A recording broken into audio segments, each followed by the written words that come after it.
মৃত ব্যক্তির জন্য দোয়া করার নিয়ম ১ আল্লাহর কাছে ক্ষমা প্রার্থনা করা। মৃত ব্যক্তির জন্য সবচেয়ে গুরুত্বপূর্ণ দোয়া হল আল্লাহ যেন তাকে ক্ষমা করেন। আল্লাহ বলেন, আর যারা তাদের পরে এসেছে তারা বলে, হে আমাদের রব, আমাদের এবং আমাদের পূর্ববর্তী ঈমানদার ভাইদের ক্ষমা করে দিন। সূরা আল হাসর ৫৯-১০। ২ জানাজা নামাজে দোয়া করা। মৃত ব্যক্তির জন্য জানাজা নামাজে বিশেষ দোয়া পড়া হয়। হাদিসে এসেছে, তোমরা মৃতের জন্য আন্তরিকভাবে দোয়া করো। আবু দাউদ।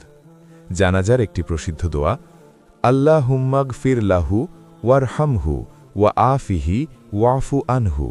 উচ্চারণ, আল্লাহু তাকে ক্ষমা করুন, তার প্রতি দয়া করুন, তাকে নিরাপত্তা দিন এবং তাকে ক্ষমা করে দিন।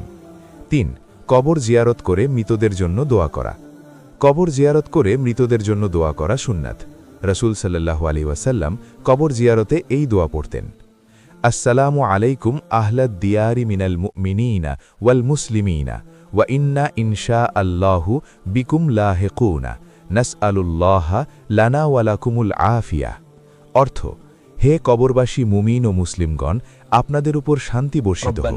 ইনশাআল্লাহ আমরাও একদিন আপনাদের সাথে মিলিত হব। আমরা আল্লাহর কাছে আমাদের ও আপনাদের জন্য শান্তি কামনা করি। ৪ যে কোনো সময় দোয়া করা। মৃত ব্যক্তির জন্য যে কোনো সময় দোয়া করা যায়।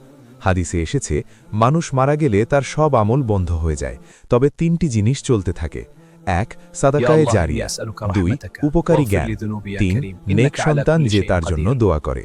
সহিহ মুসলিম। সংক্ষেপে, মৃত ব্যক্তির জন্য দোয়া করার মূল নিয়ম হল আল্লাহর কাছে ক্ষমা চাওয়া, জানাজার নামাজে দোয়া করা, কবর জিয়ারত করে দোয়া করা, নিয়মিত তার জন্য মাগফিরাত চাওয়া।